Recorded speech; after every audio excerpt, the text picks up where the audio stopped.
We're live. Live from our podcast. It's Live Score the from the Score. middle of Woo! nowhere.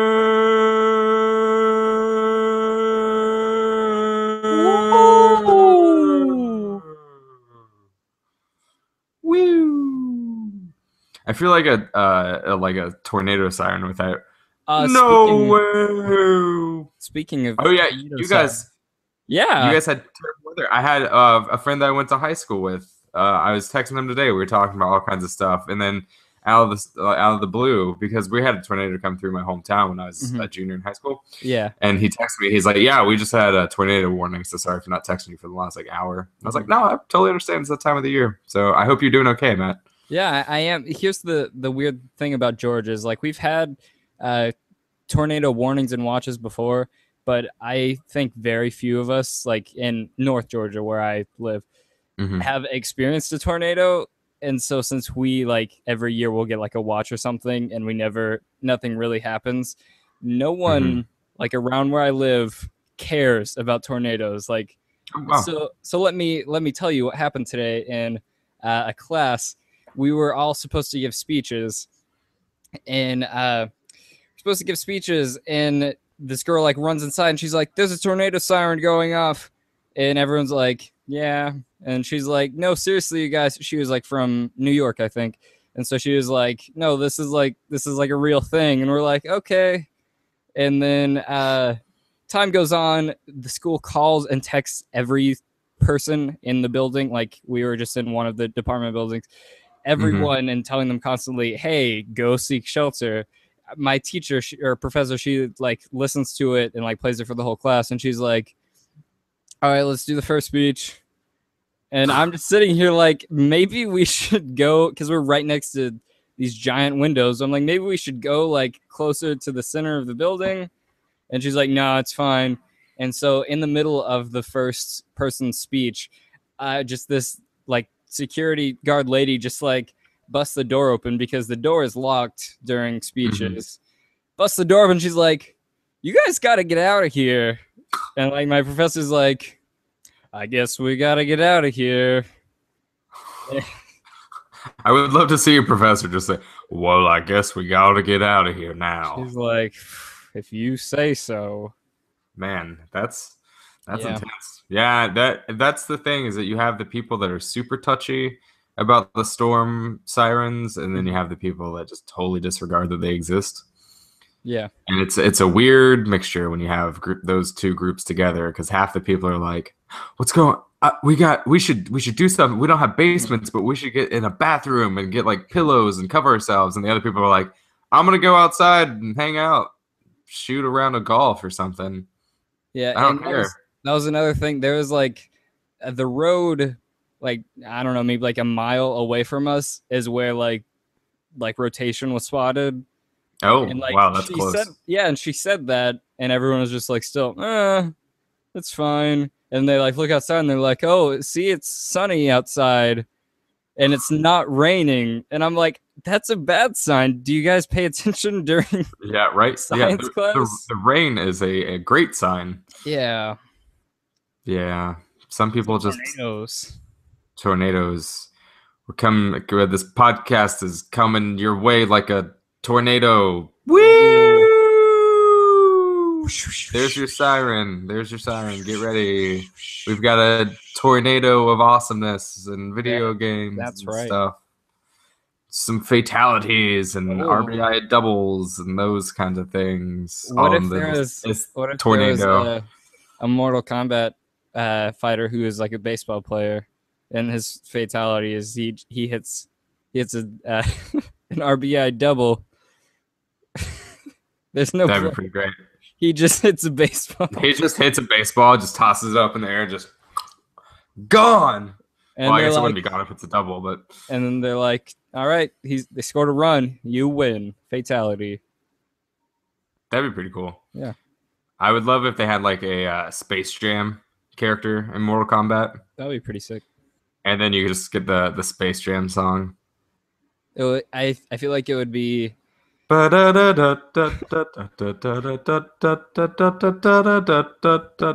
think that's it, but That that's one is of it. those No, jock you're right. jams. You're right. That Is was it? it. Yeah. And Nice. but I think it should be Bill Murray. And then Oh, since yeah. And then so Mortal Kombat X has the character variations. So one of his styles can be Space Jam and another can be Ghostbusters. You just have all the Bill oh, Murrays. I like this Bill Murray Yeah. fighting Bill Murray. That's a pretty sweet fighting game. Yeah, I would play Def Jam Bill Murray. Oh.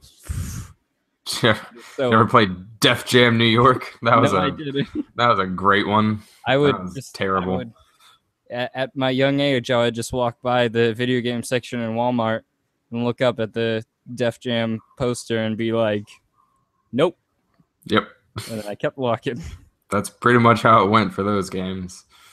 Def Jam Vendetta and other. I'm sure there were more, but yeah, they just never really tickled my fancy. Not like Mortal Kombat tickled your fancy growing Oh, up. ha ha ha!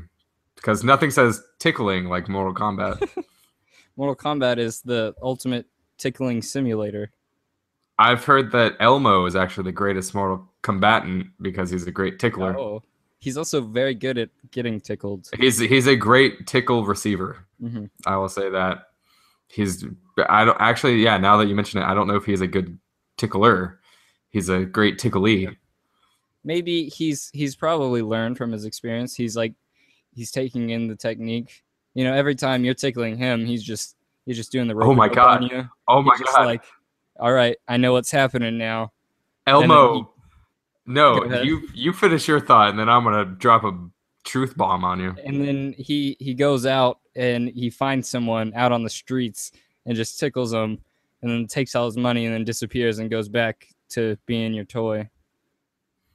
Elmo is a secret agent for the NSA who's collecting data via Google and the NSA on the tickling habits of American children, and that's how they're predicting the trajectory of the path of the generational stuff and secret data and transparency and collusion and all those other cool words that sound like conspiracy theory stuff. You heard it here first. New York Times, Brian Hurst has cracked the code. No, you can't. Illuminati. You can't put my name with my employer like that. That I am not here to represent the New York Times. I am here to represent Brian Hurst and his stupid Elmo theories. Yeah, that's totally what it is. Google just has like a server full of tickled data from Elmo's butt and stuff. Just his butt. Yeah, Anywhere else, they don't get any information out of it. Like, we don't need to know. Yeah, they fucked up the What's the sensors. butt? Yeah, they fucked up the sensors. They just put them on the backside. Yeah. Yep, that's it. That's the show. That's it. Yeah, it was a good one. We're done. We're done. Woo! And put right. another win on the board. Yes. I feel like we haven't done this in a long time. Because we haven't. We actually didn't have a show last week, if you didn't notice. No, we did not have a show last week. And then the week before that, I wasn't here. Yes. You've been gone a long time. Man, it's really only been 2 weeks, but it's felt like a long time. I guess it's been 3 weeks since my last one. You know what else has been gone a long time, but came back last week? Star Wars. Was it really ever gone, though? Yeah. Yeah, you're right. I want to ask. Gone. Okay. Yeah. That's better. Yeah. I want to ask you, when was the last time you were inside of Barnes & Noble? Maybe like a year. Or a year and some change. Okay. First off, you should go. Were you gonna say any bookstore? You should go to Barnes & Noble. You should go to Barnes & Noble more often for their sweet deals. No, it could be any bookstore. I know for sure Barnes & Noble's a grand slam of what I'm about to say. But if you walk by the young adult section at Barnes & Noble across America, or at least in the 3 states that I've been in to Barnes & Noble, you will find at least 100 million gajillion Star Wars books. Oh, yeah. So did Star Wars ever really leave? I think not. And somehow they're all canon, even though they're written by like 18 different authors. But now they're not canon. because that's not now, but they made them all not canon. How big of a Star Wars fan are you, Brian? I have a workable knowledge. Mm-hmm. I read one of those books, one of the non-canon books. Mm-hmm. So I'm not full-fledged, like, you know, I'm not worshiping anyone. I do quote Mace Windu all the time. Who else is there to quote? Because the best Mace Windu quote, and I quote directly from the films, is "motherfuckers." That's all I remember. That's what I remember him saying. He's just the best. Yeah, Mace Windu, Sam Jackson, represent. No, so why do you ask? I was just saying because I wanted any excuse to talk about the new Star Wars trailer because I am a huge Star Wars fan. I more so like in my past more than the Scorso. More than the Scorso. That's right. some pretty sweet wordplay. It's about the same thing as you'll hear in this episode. My sports nerdism, it was running concurrently with my Star Wars nerdism. So I used to be huge into that. I would read a lot of the books and stuff, like you said. Then, and yeah, I don't know how you fit all that in your life, man. Some people have to. I'd see. I really admire that though, because some people feel like they have to choose. Like, can I like sports or can I like shit like Star Wars? But everybody should know that there's room in your life for as much stuff as you want to cram into it. I've just experienced so many like weird forms of entertainment. That sounds really weird. Yeah, it does. Would you like to elaborate on that? Basically, I've been a nerd of sports, Star Wars, film, comics, video games, music. Yeah, you. I have a music story for us, by the way. Oh, do you want to go into that? I mean, yeah, and then we'll come back to Star Wars because I like where that was going. So this past Saturday was Record Store Day, 2015. Yes. Yeah. And so, of course, I did my duty as an American that loves music, and I went to 4 record stores in downtown Manhattan, and none of them had what I was looking for, which was a special, because Record Store Day, they have all these like exclusive releases that, you know, stores get like 5 or 10 prints of certain vinyls and whatnot. And so the Foo Fighters had one, and they were like the first things to sell out everywhere. And I was very disappointed about that. And then, of course, later in the day, I got home at like 4 p.m. and I looked on eBay, and there are already like 20 copies on there for like $80 or $90, even though it costs like 20 to buy it in the store. So anyway, so I was pissed about that, but I did get a 7-inch vinyl single by Rise Against because I love Rise Against. And so then I came home and listened to that, and then I realized, I was like, you know, I haven't changed the strings on my guitar in like 4 or 5 months. So I got some guitar strings. I use the Ernie Ball Super Slinkies for anyone that's curious. You gotta go with the Diodarios. I had Diodarios on 2 sets of strings ago, and they were okay, but I missed the Super Slinkies because I don't know, man. You get some wicked bends in there, and it's just a jolly good time. So yeah, so and I've never done this before. I've never fucked up this badly. I'm putting the strings on, and I don't have a tuning pedal or anything with me. It's back home, so I just have to go by ear. Oh no. And I was doing fine. I got the first four strings fine, and then I got to the B string, and I just went a bit too tight on it without realizing it, and this is 5 minutes after I put the string on, it just pops right off. I've done that. And it's just like, I felt really bad because I've been playing guitar for 7 years and I've never done that. And then I finally did it, and I was really pissed. And then I realized that I only had that 1 pack of strings, so I couldn't even replace it. So now I just have the classic 5-stringer.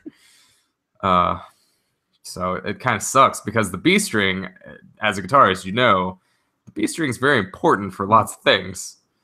There are certain scales you cannot go into because you don't have the B string, and then like you can't play all these open chords and stuff. And so I like sitting around just playing the C and the G and the D, just writing all those songs. So I couldn't do it. But luckily, where I'm getting at in the story is that I'm an idiot and I popped off the B string. That was brand new. B string. popped off that bass string, and so. But since I was listening to Rise Against, I was like, you know what? I'm just gonna play some Rise Against songs. And then I realized it doesn't matter because it's all power chords. Yeah. So who needs that? Who needs that B string anyway, right? So it all turned out well. I still haven't replaced it yet. I need to do that. Yep. My original guitar, because I have two electrics, and my first one I like barely played anymore, and this is half the reason why. It's missing two strings also, and I just use all of my new strings on my newer guitar. So I'm just like, yeah. And whenever I go back home, because my guitar is here where I live, but where I'm from is my old one. So I go there and I'm like, I want to play guitar. I'm just like, well, here you go. Yep. You got a G string. That's about it. You gotta improvise, man. You gotta improvise. You gotta channel your inner 1930s Delta blues player and just say, "Fuck it, man." Just buy yourself a pack of cigarettes. Just sit down and drink a warm beer. I don't know what they did in the 30s, but that sounds about right. So I think the Great Depression was going on in the 30s. Yeah, but there's still Delta blue. That's the time when all that stuff was getting rolling and I think they stuff. I think that they were probably just out on the street, just kind of throwing up, just constantly. They were just hanging out, just down the street, throwing up. The same old thing they did last week. Not a thing to lose. Oh, not a thing to do. Whoa, whew. Almost screwed that up. Yeah. But talk to you. We're all right. We're all right. Hello, Wisconsin. This is how my day's gone. Welcome to Sidetracked. Score. Sidetracked. Bam, bam, bam. That was a sad let's air horn. A sad air horn. Bam, bam, bam. So we talked to two people this week for some video game stuff. We invited Matt Middleton. Is that right? That's the Matt that we got. Yes, Matt Middleton. Okay, we have lots of Matts on our staff. Matt Middleton, Cardinals fan. He is a Cardinals fan. We talked about that probably more than we should have, because it brought up some bad things in my life. So yeah, you get to listen to that here in a few minutes. When Brian was a child, an actual live Cardinal beat him up at school and took all of his lunch money. Took my lunch money. Bought some Brian seeds. Is really upset. I'll never forget those flapping red wings, just left, right, left, right, left, right, and then the blood from my gaping wounds on my face just mixed with the wings, and this bird was just chirping at me, and terrifying. And then Rocky was gonna throw in the towel, but you told him, whatever happens, don't throw in that towel. Yeah, that's pretty much exactly how it happened. So we talked about the show. It was a good talk. Matt is no longer with the team. No, I'm still here. You know. Oh, you're still here. That's cool. I thought I was gonna do the rest of this alone. You really fooled me. No, the other Matt, the Matt Middleton, the Middleton of Matts. Yep. So we talked to him baseball, and then after that, we had a nice chat with Mike Bertrand. Is that his last name? I think it might be Bertrand. Bertrand is what I'm going to call him. Bertrand. We had an entertaining talk with him about the Mortal Kombat X something. It's just X. You got it right. Just X. Just X. Sounds like just sex. Just X. It's just sex. There we go. That's what the conversation was. Just sex. He had a great review. It is up live now. We talked about his little tagline on that. That was pretty fun. But yeah, he's a humorous guy. I thought he was new because we just hired a bunch of new people. So hello, new people, if you're listening. I thought he was new. Turns out he predates both of us. He's like an ancient history figure. He's like Tommy from the original Power Rangers, and we're like the Rangers that came on afterwards, like in the second. Like in space and version. stuff? No, the Turbo. Is Turbo the second one? No, maybe Space was second on. Turbo was like later on. Dude, Anyways, my Power and Ranger he's days like, have been over. and so he's long. like, I'm the White Ranger, and we're like, so you're new? And he's like, no, I used to be the Green Ranger, and we're like, oh, okay. We're not Power Rangers. We talk about games on a podcast. Yeah, we do a really poor job of that. I think that this intro is longer than the other two combined. Yeah. Other two interviews. Yeah, that's fine. That's fine. That's how it's got to be. We're catching up. We're making up for lost time. We had 3 weeks where we didn't, or 2 weeks where we didn't do this. So, you know, it was too. I listened to the one where I wasn't there, and you know what? It was just missing something, and that something was me. I mean, I thought it was fine. It sounded fun. It was fine. But these are special. Would you say these are more? Would I say what? That these are more. more something more than the. God damn it, Brian. I mean, if you gave me a better, you got to toss me softballs, man. If I had a long day, you can't give me those hard wordplay things. It's literally the title of our show. Would I say that's more than the score? More is part of the, it's roll the roll the clip. All right, here we go. We're talking about the show, and then we're talking about Mortal Kombat. Listen, no. I thought the show was first. Which is first? Well, the show is first. I said the show is first just now. Okay. I said the show and then Mortal Kombat. Boo! Oh, I thought this was the show, and then. Yes, it's showception. It's the show within a show. Start the show. All right, Matt, let's get this show on the road. Welcome, Matt Middleton. We'll refer to you as Matt Batson. You're now known as the Oprah Bro for this little chat about MLB The Show 15. Matt Middleton. MLB 15 in the show. You already got it wrong. Oh well. I already cancel the show. We're done. We're done. All right. It's over. Is great. Sorry. Thanks for coming. Yeah.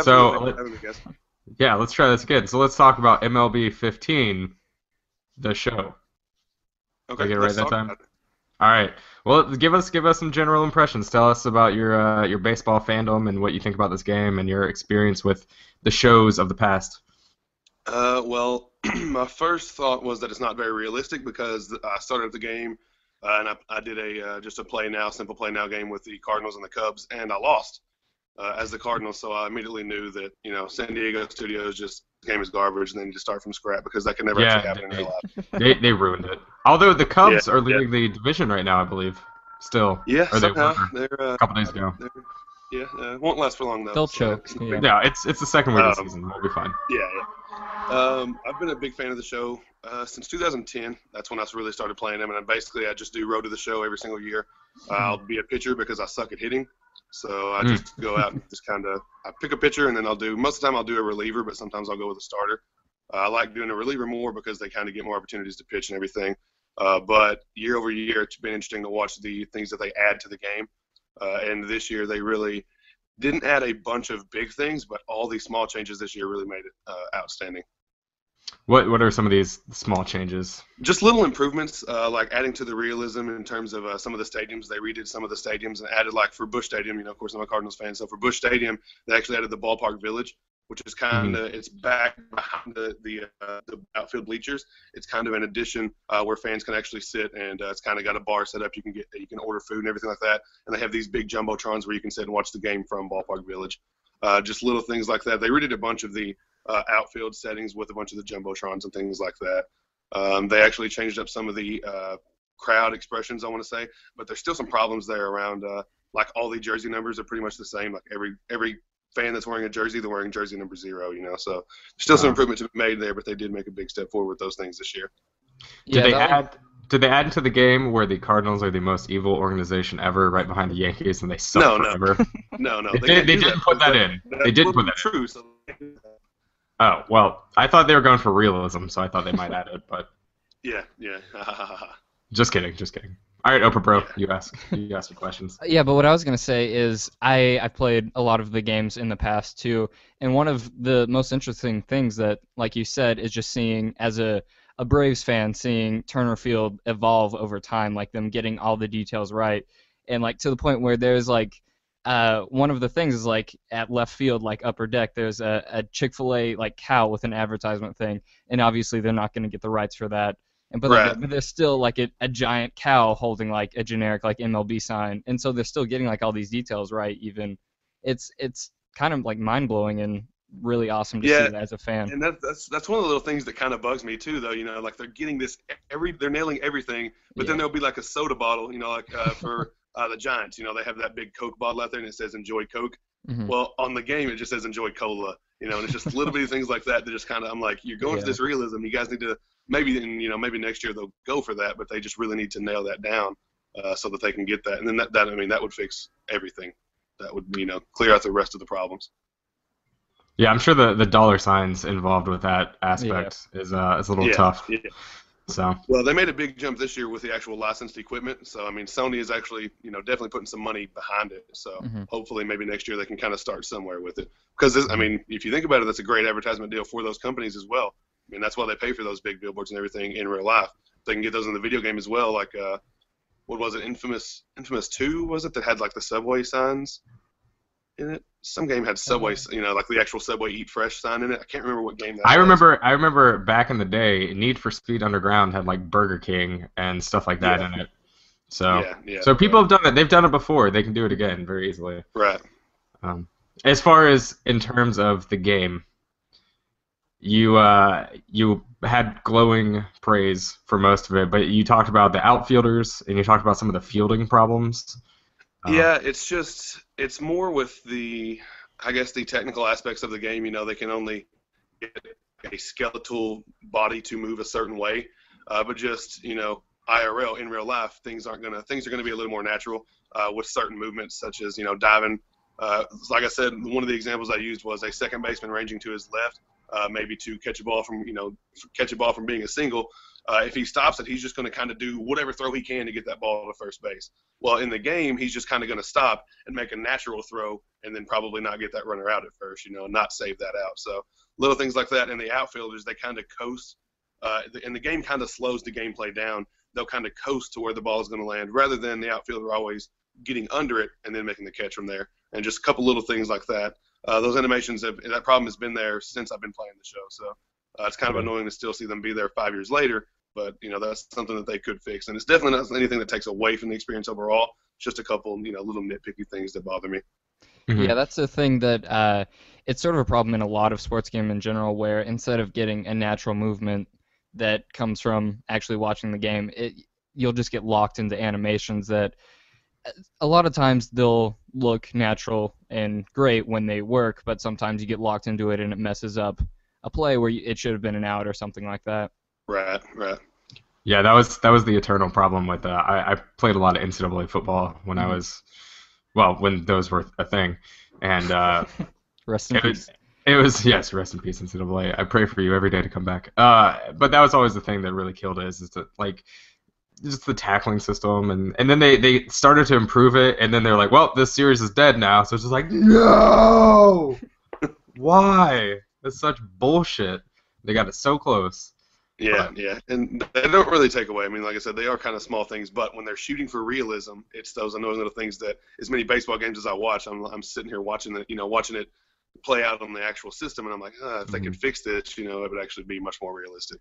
Yeah, that's a big conversation for any sports games, but I just people criticize sports games for these exact factors. It's like it's realistic, but it's not real, and it's one of those things where can they ever really produce like these unpredictable physics that happen during games? And that's what makes live sports amazing, is these unpredictable things that people do with their bodies, and you can't really code that into a game. So it's one of those things that, yes, it takes away from the realism, but it's also almost impossible, I imagine, to get that in there. So, it's kind of a give or take thing.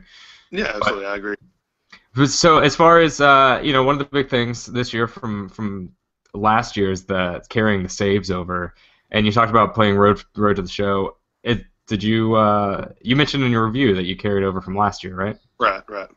How does that? Did you notice anything funky with that, or did it seem like a pretty smooth process? No, the only thing that bothers me with that process, it was actually it was the simplest. I thought it was going to be a really big deal, but all I did was when I went to Road to the Show, it said new, continue, or carry over from last year, load previous save. So I just clicked on that. It actually, the save was still on my PS4, so I just pulled it up and refreshed everything in MLB 15, and it was good to go. But it doesn't update any rosters or anything like that, so the rosters are still the exact same thing from last year.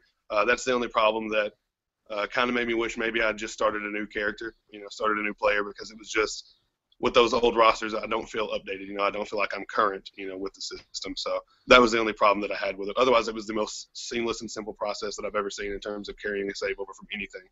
Yeah, I imagine that's one of those things where it would make more sense for people to do franchise and they're 4 or 5 years into it, so you're so far away from what the rosters are now. But whereas with Road to the Show, if you're in the first year, even second year, and things are pretty close to how they are right now in real life, then it's kind of a detractor. But I'm sure for some of those people, like me in NCAA, I would always have this itch to play around this time of the year when spring football games are going on. And so I'd keep these dynasties going, and then so when the new game comes out, I'm like on year 6 or 7 of a dynasty, and I just wish that I could carry it over. So I think, for MLB players, this is awesome because now they can do that. They can be 10 years into something and then just, keep all their people they've drafted and all that stuff. So Right. Did you get into the? I know Matt was going to ask. Well, I'm sorry. I know Opa Bro was going to ask about this, but did you get into the franchise mode? I experiment with it a little. I don't go deep into seasons like that. For me, that's what I do with Road to the Show. I'm not a big into the franchise mode, but I did experiment with it a little, of course, for review purposes. Mm-hmm. Yeah, I was going to ask because I am the opposite, where I'm the person who plays through 10, 20 seasons in franchise mode, just because way back when, you're getting a little backstory on this Opa Bro here. I used to be a ridiculous sports nerd before I was a nerd. Yeah, you were. I followed all the stats, and I cared more about assembling the perfect team, my baseball Avengers, than actually playing the games. I simulated 99% of the games and would just fix the marketing details and all of the weird stuff that no one's supposed to care about. Yeah. And so I was wondering about, is that sort of nerdy, weird, just outlandish stuff still in franchise mode in this version of the show?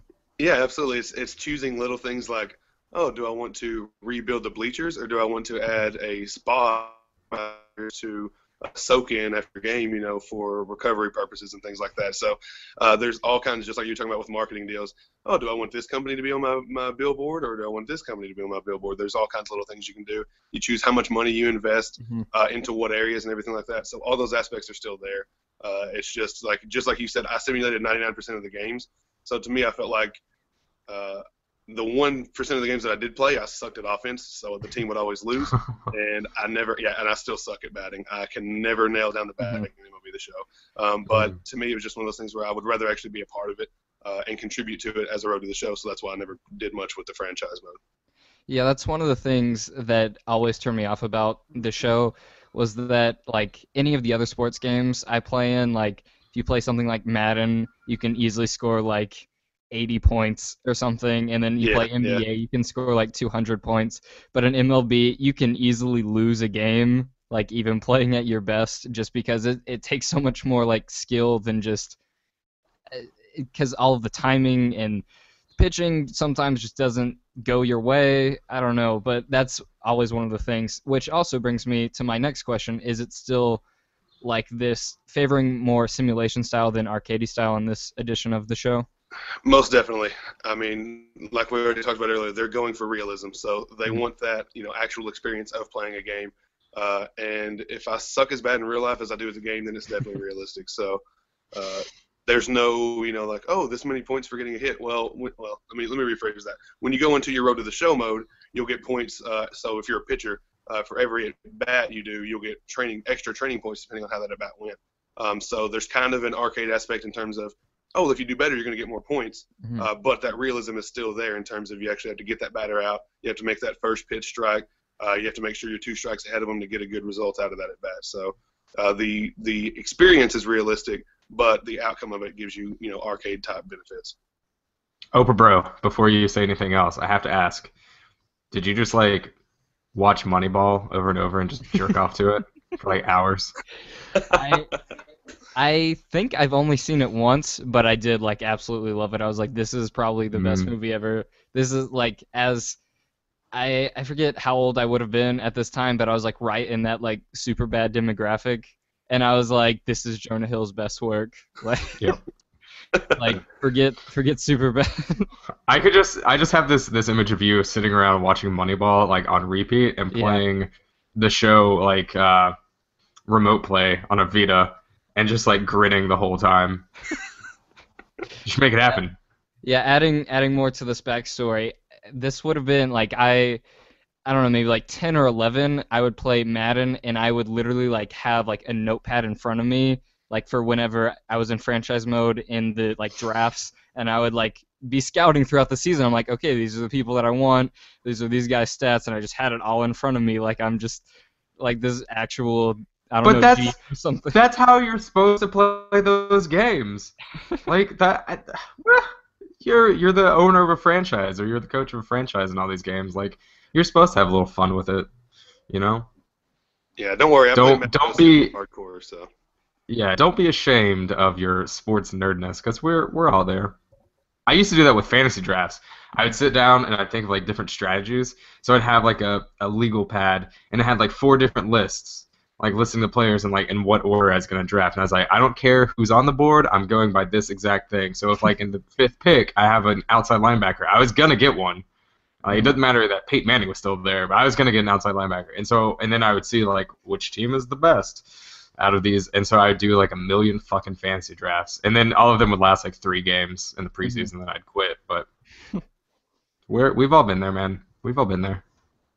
Yeah, and we've all sucked at fantasy too. So yeah, going off on a tangent into fantasy sports, I remember this would have been either like my first or second foray into the fantasy sports world. I was doing fantasy football, and it was the year that Vince Young. Anybody still remember that guy?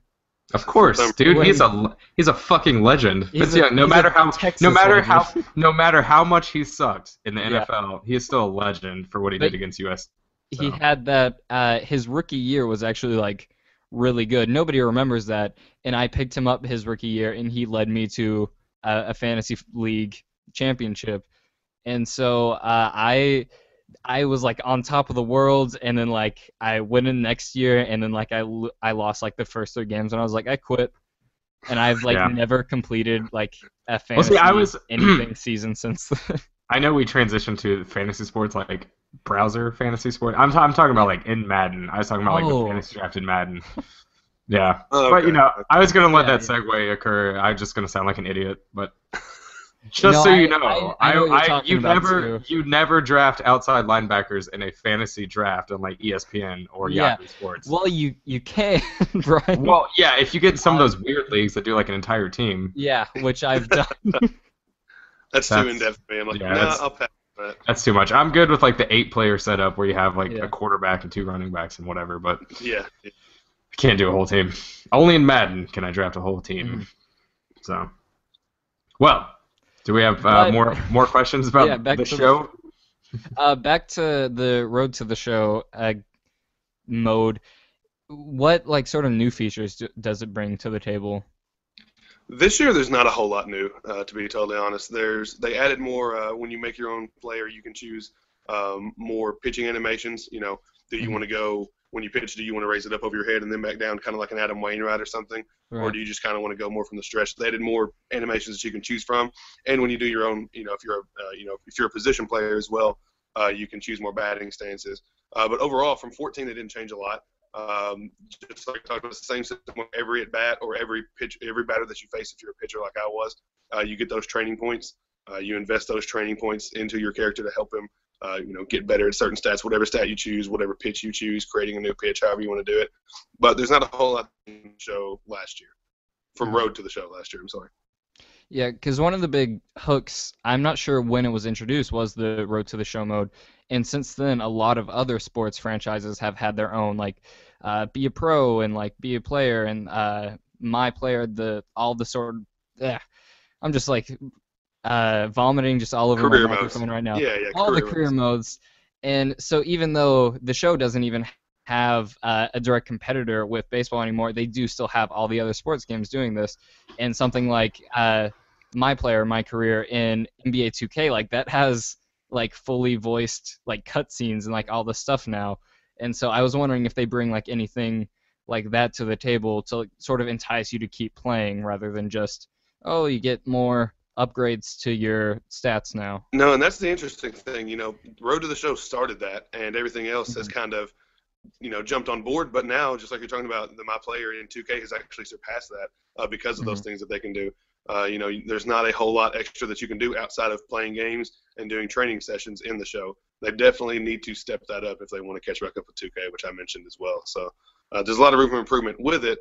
But still, every year I just still get addicted to it. I would love to be able to, do press conferences and things like that, and talk to my manager and actually show him outside of the, off the field, or in all the off the field aspects of being a baseball player. But none of that is shown. And also, side note, how hilarious is the voice acting in NBA 2K's My Player? Have you played that? I have not played a lot of it. I made my own character, and it required the online connectivity. My internet is terrible, so. It is hilarious because it's really cool because they actually there's like a mentor system in the game, so you'll play for like the Rockets and James Harden, he'll like talk to you and stuff, but like some of the NBA, and it's actually his voice, but some of them are not the best voice actors, and it's just like hilarious having like robot monotone James Harden like tell you to keep your chin up after that loss. Well, he doesn't have a chin anymore. He has a beard. So he can't talk for anybody. Right. Brian, anything to add? Any questions? No, I think that pretty much covers it. I'm ready to not be talking to a Cardinals fan. So it runs deep. Watch the game tonight, Brian? What's that? Are you gonna watch the game tonight on ESPN? Probably not. We have my roommate is in the theater world here, so we have to actually go to a party for Book of Mormon. So I'll be busy. But I don't know. I didn't buy the MLB TV stuff this year. I did last year and watched, I don't know, probably 60 or 70 games, and I just don't know if it's worth it. But yeah, so I'll not be watching it. I'll be watching on my MLB app. But that's not. I use the ESPN app because it's free. Mm-hmm. Yeah. I just hate the fucking Cardinals so much. Matt Batson, do you understand this? Do you understand the Reds and the Cardinals? Nope, not really. I don't know what. The Cardinals are better than the Reds, and then you're good. Yeah, they're also huge jackasses. The Cardinals are huge jackasses. At least we're people. You guys are fucking robots. No, I'm just kidding. No, it's a good rivalry. There's actually a guy that I've known for a while now that he's a big Cardinals fan, and every year around this time, we'll stop talking for like 6 months, and then once baseball season starts, we'll start giving each other shit. But no, it's fun, and the players hate each other. As long as Brandon Phillips is on the Reds, I'm pretty sure that the Cardinals will hate us. Yeah, I cannot stand. He's the worst. Yeah. But the city of Cincinnati loves Brandon Phillips because he's a great person. He's just the Cardinals hate him. So yeah. I think that endears him to us. But yeah, so Batson, it's kind of like it's like the Yankees and the Red Sox just a step down. I don't know. Then again, the Red Sox and the Yankees don't seem to have that same level of like on-field hate. Used to. Yeah. And so they're actually like physical altercations on the Reds and Cardinals. So I don't know. Yeah. It's like when that. Johnny Quinn like Jason LaRue in the head, like in 2009 or something ridiculous like that. Yeah. Kicked him right in the head. So Batson, you should watch. You should actually watch the game tonight if you can. Then you'll see. Although it's still early. It's still April, so nobody really cares yet. Yeah. Oh, I care. Well, I mean, fans care. I don't think the players are as into it as they will be in like August or September. But I don't know. At least you're not the Pirates. Yeah, absolutely. So. Oh, geez, I can't imagine. Well, kudos to you for being a Cardinals fan. I don't know how you live with yourself every day. Yeah, I don't know how you live with yourself. Maybe we can talk about it off the air. Yeah, well, now that I know, you'll we'll talk about it throughout the season. But yeah, thank you so much for coming on and talk about the show. Yeah. We had some reservations about talking about this game on here because I don't think there are many baseball fans in the video game world. But it's nice for me because I grew up, sports games were 90% of what I played over the past decade. So it's nice to be able to talk about video games and sports at the same time. So. Well, thanks for having me, guys. Yeah. Yeah. That's it. Get out of here. Get out of here. Okay. Oh, get out of there. I'll go study some games for tonight. Yes, you should do that.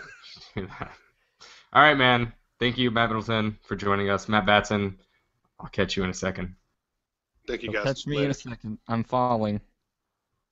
I hate you.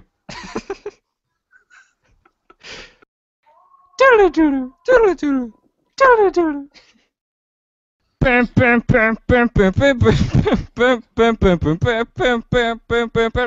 Kombat X is what we're talking about today. And here we have Mike. I'm sorry I had to. It's alright, you have to get out there and test your mic sometimes. Have to test your mic. And that is what Mike did, and he reviewed Mortal Kombat X. So, what did you think about the game? Just overall, just your opening statement about the game. I mean, aside from my thumbs killing me, it's been a pretty great ride so far. I'm a huge Mortal Kombat fan. I've been playing them since like Mortal Kombat 2 on the Genesis. It's really nice to see that they've taken all the lessons from Mortal Kombat 9 and Injustice and kind of finally honed that to like almost perfection. Mm-hmm.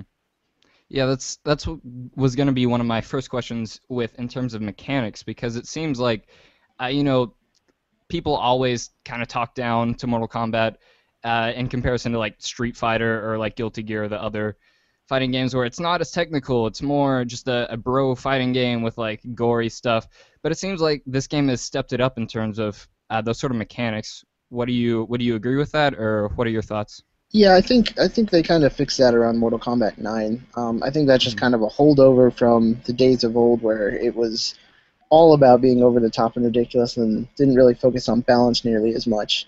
Right. This one is actually almost too balanced, because like if you're not paying attention, you can lose to someone who's not as good as you if you break concentration.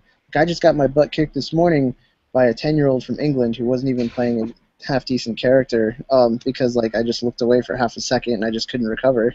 Mm-hmm.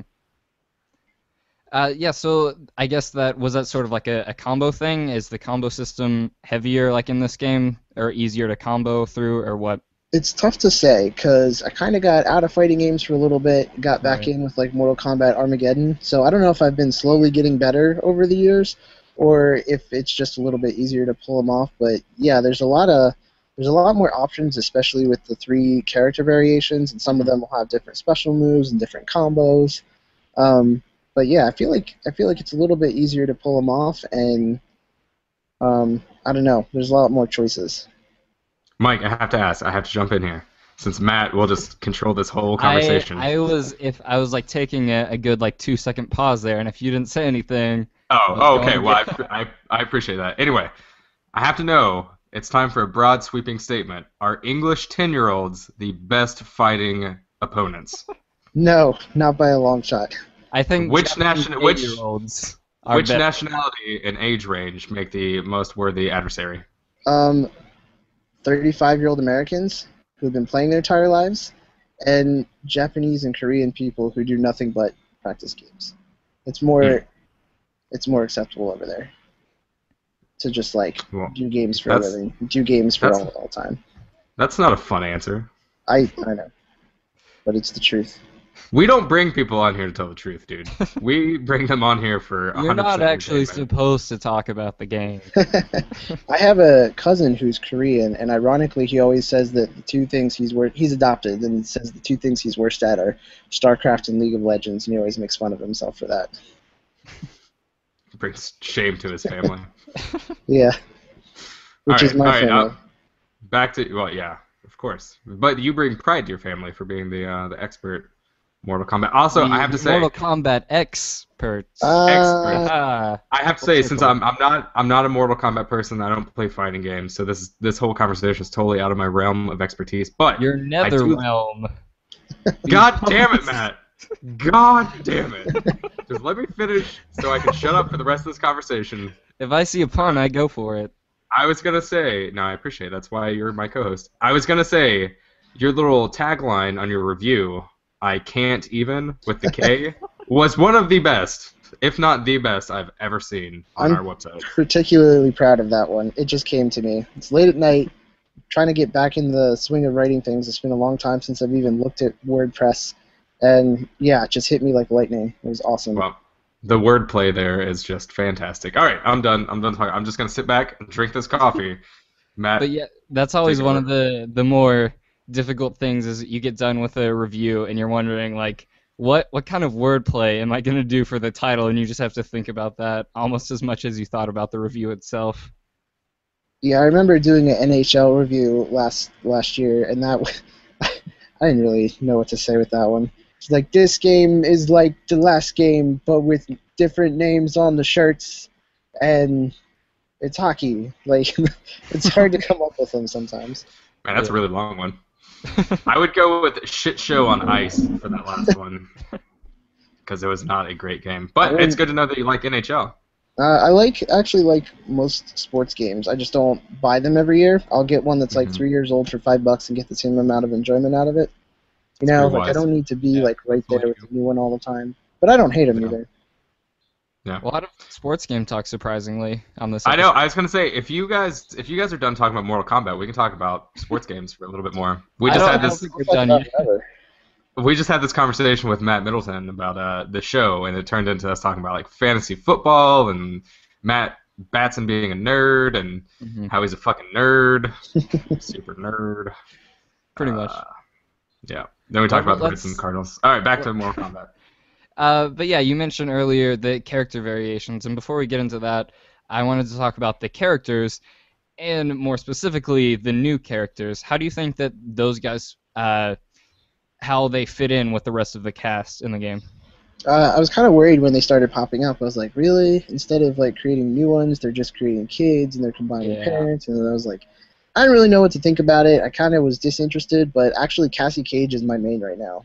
Oh, okay. I went on a 15-game win streak with her last night in ranked, so I gotta say, whatever my feelings or reservations may have been at first, they've pretty well evaporated by now. With that selfie fatality. I don't have that one unlocked yet. I'm just really trying to get it. Oh, yeah. I've gotten her. She has one of the easier brutalities though, which is pretty cool. You just have to do like her pistol move from the right range with over half your health left, which I often have. So. Yeah. So what were some of your, or unless you were done, are you done talking about the new characters? Yeah, I mean, I don't really think there's a whole lot else to say. They're all pretty awesome. I haven't found anyone who I haven't enjoyed playing. But yeah, that sort of segued into, before I interrupted myself, with fatalities and brutalities. What were like some of your favorites in the game, and just how ridiculous do they get for some of the listeners who haven't seen any of this stuff yet? Oh man, the brutalities. I did one with Ferritor where he just like runs through someone and they explode into a million pieces. That one's pretty cool. Fatalities. I don't know. I'm still trying to get them unlocked, so it's a little early to say. I do like the Cassie Cage one where she like shoves bubble gum in your gaping head wound and it fills up the bubble and pops. It's just kind of silly and ridiculous. And there's a Johnny Cage one. I've never really been into Johnny Cage. I think he's kind of an obnoxious character. Yeah. But there's one where he rips a guy open from behind and goes, "Here's Johnny," and that kind of made me giggle a little bit. One of the ones that I thought was hilarious just because it's so ridiculous is Jax's daughter, Jackie, where I forget what she does to set it up, but she literally just like winds up and punches through someone's face. And just pulls out, and there's just like a hole through someone's entire face. I don't know if I've seen that one yet, but I did her other one a couple times yesterday, and she rips out your kidneys and then punches you so hard in the chest your entire back end and the back of your head explode. So that's kind of cool.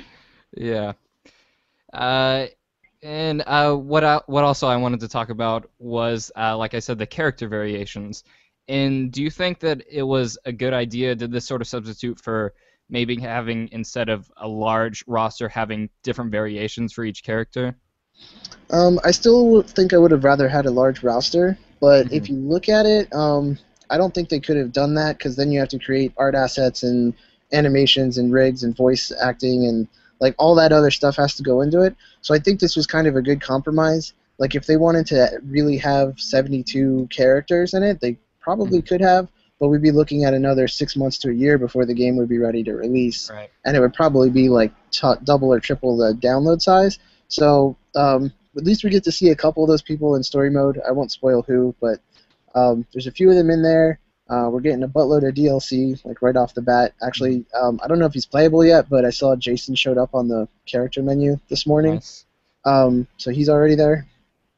Again, I don't know if he's playable or not, or if I have to download him or what. It looked like he was grayed out, but there's a lot of characters incoming, and I don't know. I feel like it's a good compromise in order to get the game now instead of next year or year after. And also with the variations, do you feel like any of them felt more overpowered, or was it more sort of geared towards someone's play style? It's definitely geared more towards playstyle. There's definitely variations I prefer, and there's ones that I'm bad at. But I didn't feel like any of them would be totally useless. They're just different.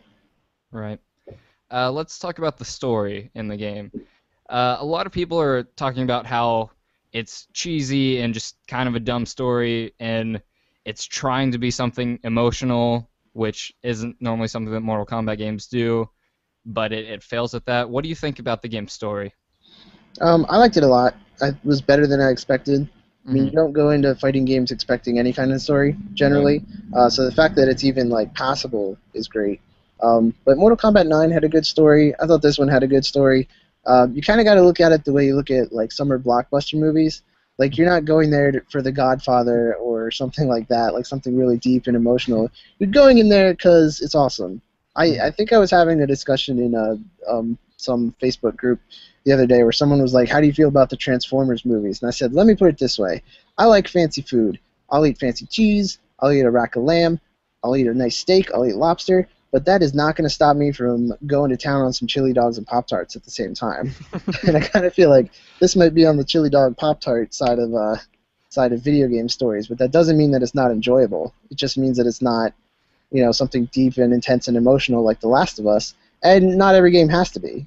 It can just be fun and action-packed and have a couple interesting twists in that, and that's fine. Right, like keeping with the movie analogy, like in the past 6 months, I've seen Birdman, an Academy Award winner, and also Fast and Furious 7, and liked them both just fine. Yeah, I mean, and you can be way into those and like them both for totally different reasons. Right. I don't feel the same deep, abiding love for Tokyo Drift that I feel for, I don't know, I don't even know if I like good movies. But you know what I mean, like Saving Private Ryan, for example. I love that movie. I love Tokyo Drift. I love them for very, very different reasons. Right. And also, just for the record, Tokyo Drift is the best Fast and Furious movie. Just in case anyone was wondering. I haven't seen Furious 7 yet, but as of now, it doesn't have any drifting or Han in it, so it's already. I mean, Han dies. Back. We have to watch Han die 3 times, and that's bullshit. He died 2, and they replay him dying in 7. He's the best. Just leave him alone. Why? I think they wrote themselves into a corner, because now that he's dead, the only way they can show more Han is if they show him dying over and over again. Yeah. And everybody loves Han. So they kind of shot themselves in the foot there. I would love if they just kept going with how 6 ended with, like, oh, it turns out Han didn't die just because it crashed. Jason Statham killed him. And if they just kept, like, doing another flashback, they're like, Jason Statham didn't actually kill him. It was Arnold Schwarzenegger. He's the next villain. See that happening. That would be great. So yeah, welcome to the Fast and Furious podcast, where we talk about all of your favorite Fast and Furious movies. Those free Forza Fast and Furious games they put out were pretty good. I haven't heard much about them. 100%. Brian, any thoughts? You just have like this. Nope. I stopped watching Fast and Furious movies after Tokyo Drift, and that's not to say that I wouldn't watch them. I just haven't seen them. So I will say my favorite's still the first one because it was so low budget and it was before it became a caricature of itself. And they had if you watch the first movie, there's a fucking floppy disk in the movie. A floppy disk. Are they stealing, like, the main plot is they want to steal DVD players or something, too? Yeah, they're something stealing that's like DVD $20 players. now? Stealing DVD players from trucks, and they make, like, thousands and thousands of dollars off each one. Yeah. Still bullshit. Yeah, I remember I saw the first one, and I was like, this is weird, and then, like, and then I didn't, like, see any of the rest of the movies until, like, years later when I saw 3 just randomly at Tokyo Drift, and I was like, this is a bad movie, but I like drifting, and these cars look awesome. And then I saw, like, 2, and that one is just awful. Like, that is one of the worst movies I've ever seen. Yeah, I just saw that one recently. It's not my favorite. It's probably my least favorite. Yeah. And then I still liked it, alright, but it was just so... It didn't have enough Vin Diesel in it. And although they did ram a boat with a car, that was cool. Yeah, I mean, two is just the one you could throw away. You could pretend that 2 didn't happen, and the rest of the movie still makes sense. Right. So Yeah, it just added nothing. true. It just had Tyrese in it for some reason, and like, I don't know. I think that's where Ludacris came in as well. So. Yeah. Yeah, but what I was gonna say is, like, I just completely abandoned that series, and then I forgot what I was going to see, but it was when the 6th one came out, and me and my girlfriend went to the movies to see, like, some other movie, and it was sold out, and we were, like, there, and I was just like, I guess we'll just see Fast and Furious 6. Like, I drove to the movies. Poor girlfriend. And she was the same way, just like, I don't care anymore. Like, we can go home or do whatever. And so we saw that, and we were like, that was actually, like, am I bad? Am I wrong for enjoying that? Like, it was a decent movie. Like, it was fun to watch. And then, so, like, I went and saw 7 too, and that was also cool, I guess. I'm very lucky in that my wife is a car girl, so she really likes those movies. That's nice. That's one of the things that we like watching together. But I'm glad I have someone to share the ridiculousness of those movies with. Yeah, this whole conversation reminds me of a week ago. I was talking to my best friend back home. That stupid thing of, like, if you're on a desert island, what one thing are you taking? Blah, blah, blah, blah. And it was about the movies. And it's like, which one movie would you take? And he was like, I would take The Shawshank Redemption because it's such a beautiful movie, blah, blah, blah. And I was like, I would take D2 The Mighty Fucking Ducks because I could never get tired of watching that. I don't care that it's a piece of shit and it's made by Disney. Like, it's hockey and it's awesome. You know what movie? Emilio! You know what movie you take to a desert island? A documentary about how to build a fucking boat and then go home. Yeah. Well, I guess. But you need one of those stolen DVD players from fucking Fast and Furious to watch that shit. So. That's just. So Mortal Kombat X is a game. There are boats in that game. There's a whole map based around boats and kicking dead pirates into boats. It's pretty cool. Do you get to ram a car into a boat and kill somebody with it? I haven't unlocked that fatality yet, but we'll see. Yeah, that brings me to a side question. So, with the crazy DLC characters, who would you want to see them bring in? Which, my suggestion, since we're talking about it, why not Vin Diesel? And that's his fatality. He drives a car into someone. Would it be Vin Diesel as a character, or just Vin Diesel as himself? He's basically himself as a character. I don't know. I really liked the last Mortal Kombat. They got Kratos for PlayStation, and they never actually got anybody for Xbox. But I'd like to see like some console exclusive characters there, just because you get like really cool, weird stuff that you would never see otherwise. I mean, I don't think Nintendo would ever let Mario show up in there. They had like Zelda in a Soul Calibur, but I don't think they'd want Mario like ripping people's nutsacks off and choking them to death with them or whatever. But yeah, I'd like to see just some like console exclusive franchise type people. I honestly don't even care who. I think it'd be great to have like Marcus or Cole from Gears of War show up and have like crazy chainsaw, thrash ball fatalities and that would be pretty sweet. Stuff like that. That was one of the ones they were always like talking about last time around. It just never there was never anything there, like never a real deal going, but it was something I think people would have loved. And I think they should throw a chocobo. They should throw a chocobo in there. You could like peck someone to death.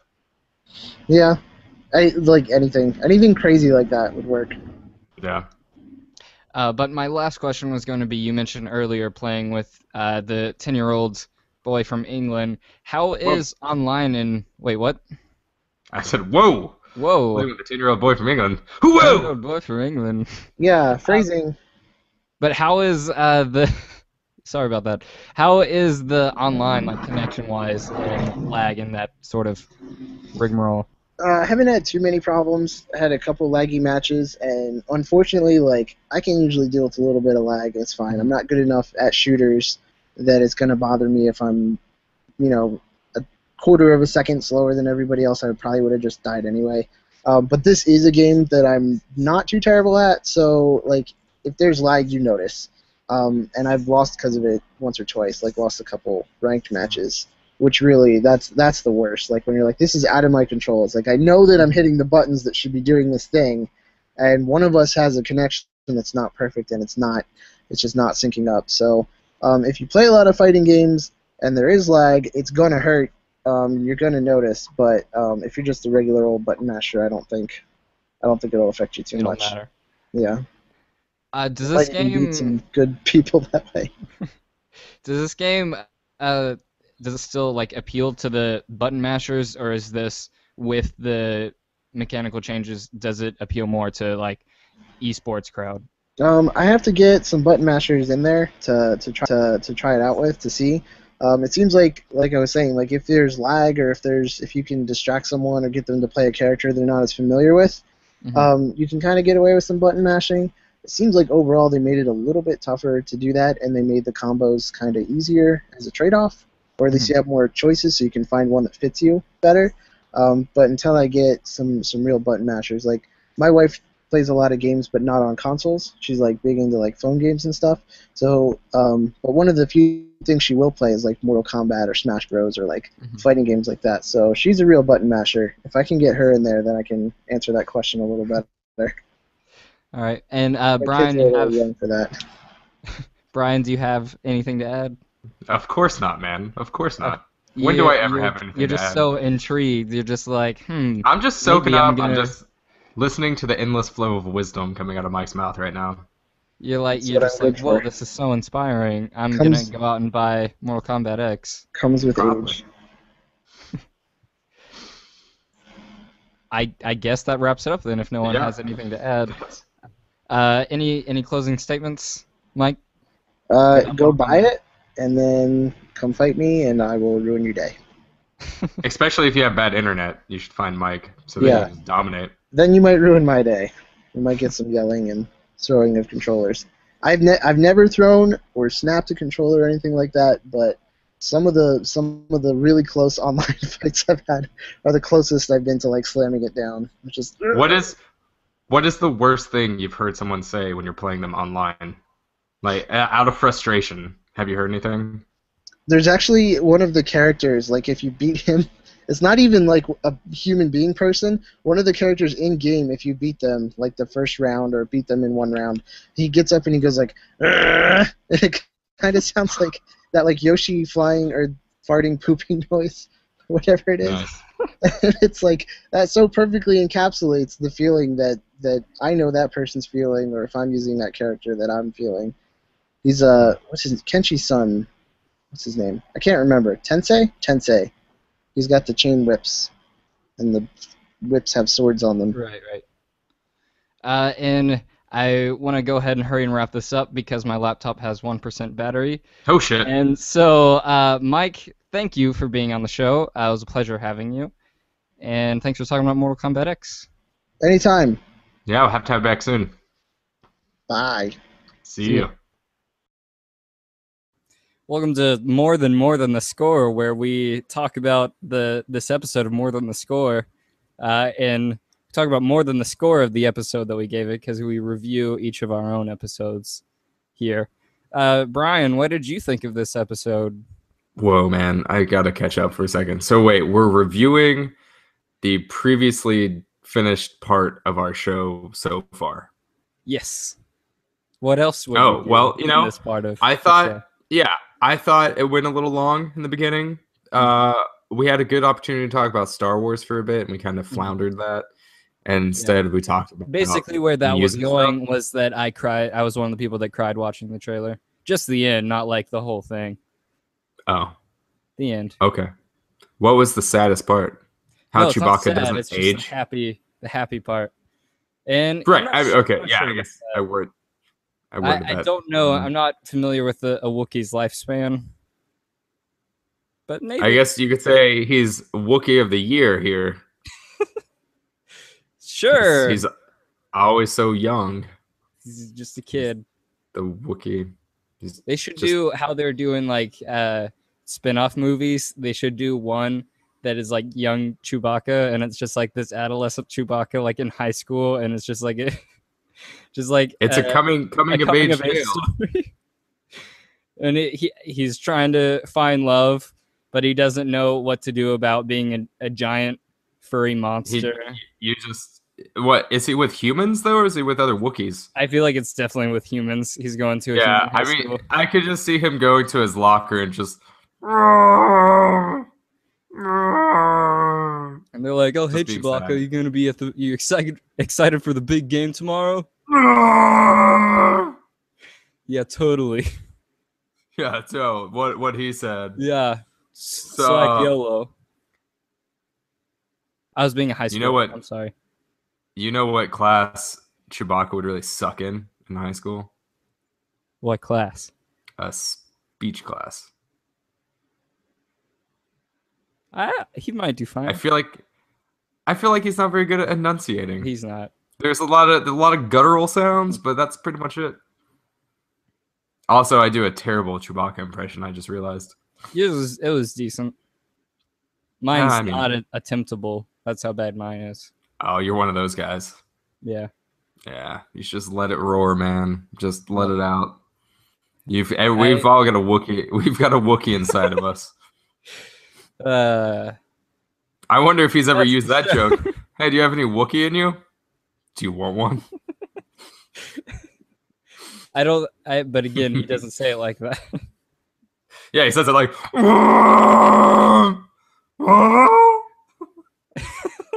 Is that? Do you want one? Yeah. All right, I picked it up. I picked it up. All right, that's good. So yeah, I give our intro, and I give it a 1 out of 10. I give the 2 interviews an 8.5 out of 10. I'm taking off 1.5 points. They were a mixed bag. I'm taking off 1.5 points for us having to talk about the St. Louis Cardinals, which I fucking hate. And since we just talked about them again just now, this outro is now a 0 out of 10. Yep. Stay tuned for our outro to the outro, where we'll review this outro. Mm-hmm. It's like the never-ending story of podcasts. Yes. We should put that like in quotes and then put that under like our logo. The never-ending story of a podcast. Podcast. I dig it. I mean, I could see it. We should do a 24-hour podcast sometime. Oh, that would be interesting. I feel like that'd be really tough. I feel like we could do it though. Yeah, probably. We're not getting any younger, Matt. We gotta get on this now. Wait, all right, we just started. So 9:15 p.m. tomorrow we'll be finished. Yep. Shoot. Welcome to. That would be strange to do 24-hour podcast, but since it's a podcast, it wouldn't be live. So then everyone's just kind of like, oh yeah, this is a really long episode. we just break it up into 24-hour long episodes. We could have a half a year's worth of content done. We could just be really lazy and do that. That would be pretty cool. All the episodes you hear from now on are just going from April 20th. Yep. And we'll pretend that we played all the new games. Oh yeah, that's a good idea. I feel like after 2 hours, we just stop talking about video games altogether. Yeah. Turn into like, what kind of white T-shirts do you buy when you're shopping and that kind of thing. Oh, you mean this one?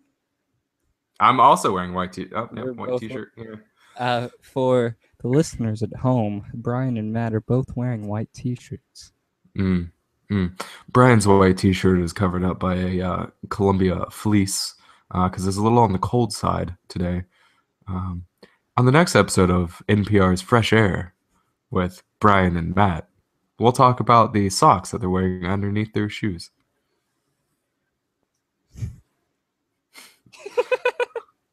Where do we go from here? All right. So next week we're gonna bring on Lucy, and we'll talk about some new stuff that's in Mario Kart 8. She'll have all the new Mario Kart Jamboree. Mario Kart Jamboree Party Pack Godzilla mode. Oh, that would be awesome. That would be pretty cool. Man.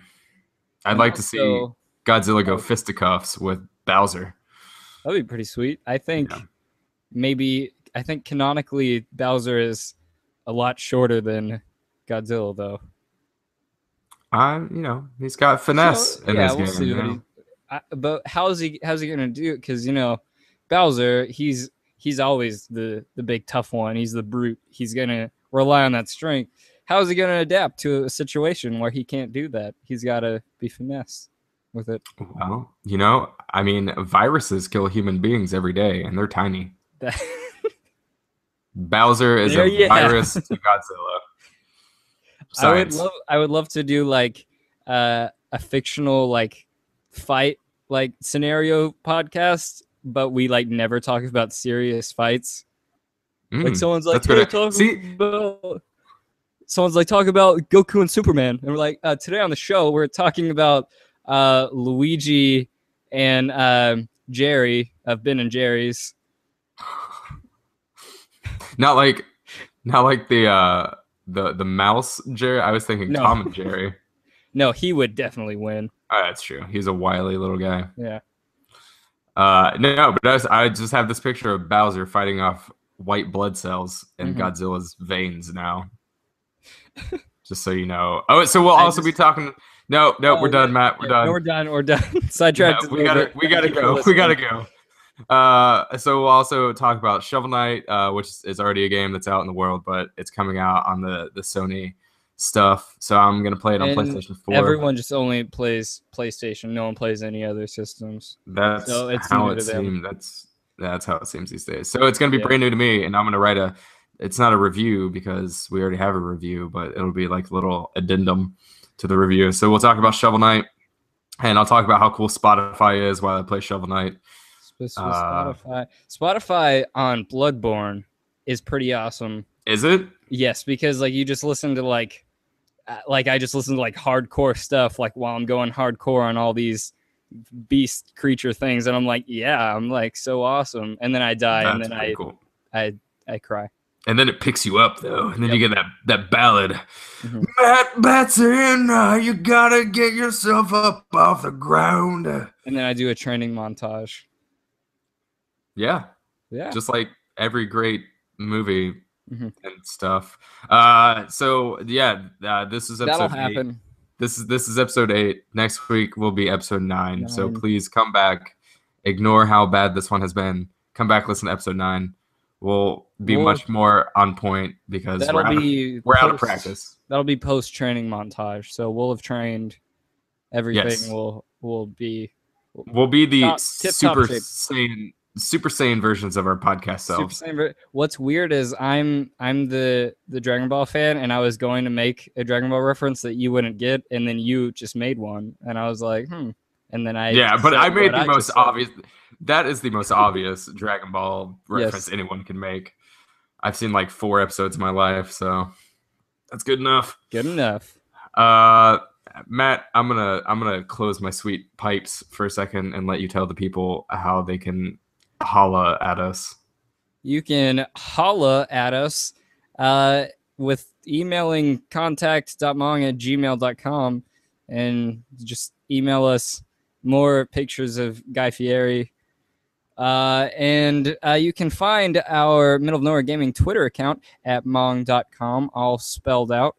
Also, you can find us on YouTube, where we do fun video type things, and that's the Mong Network. There's also the Mong Plays YouTube account and the Mongplace Twitch account. And you can find us on Facebook, Tumblr, and Instagram. We are Middle of Nowhere Gaming. Don't forget it. And check out our website. That is also Middle of Nowhere Gaming. Wow. What a surprise. Wow, you said you were going to close your pipes, Brian. This was my time. Sorry. This was my time to shine. And yeah, check out that website for all our latest editorials, news, and reviews. Some of the reviews you heard about today. You can still check them out. And our Twitters for today. Just today. Yep. I'm going to change our Twitter after this. I am at _Mbatson. Brian, you are at El Padreoso. El Padreoso. What are the Twitter handles for who we had today? We did not look this up. I don't know.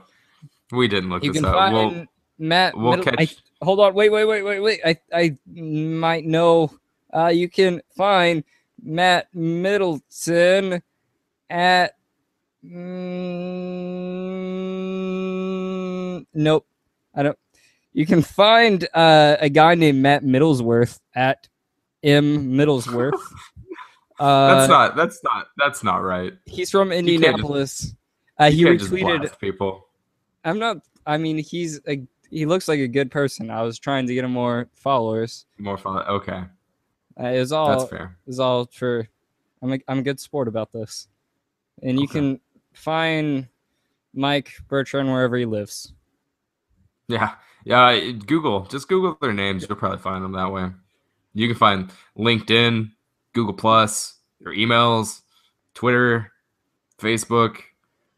Embarrassing blogs they've had in the past. Anything that's not anonymous. If they've ever won a community award or civil service stuff. If they've ever been named in a lawsuit, it'll probably be there. All kinds of stuff on Google. You can hack into their Amazon account and then buy a bucket of or a whole jar of rubber bees and then sneak into the Amazon warehouse and then get inside the package along with the jar of rubber bees, and then you'll show up on their doorstep.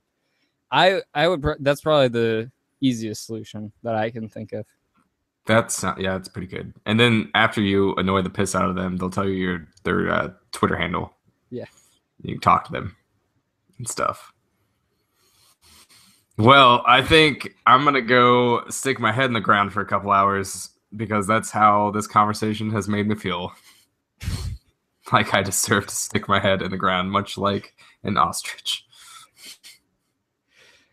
I have nothing. What do you have to say about that? We're just gonna end it. What do you have to say about that? We're just gonna end it. I won't speak until the lawyer is present. Wow, man, that hurts. You really take it back. All right.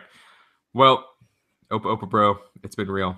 It's been real. I'm glad we're back. We'll be back again next week. I promise. If not, we'll be back the week after because now just life gets in the way. And if life gets in the way, make lemonade. And then wait for the next episode.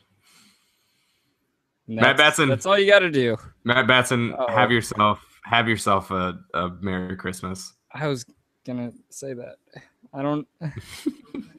You got me all teared up, Brian. Oh, my God. I'll try and have a Merry Christmas. Okay. I'll try my best. I hope it's a white one with lots of snow. It's beginning to look a lot like Christmas. Is that coming through at all? Yeah, that sounded great. It's very high pitched, but it sounded great. All right, we're out of here. Matt Batson, say bye to the people. Bye, people. Bye.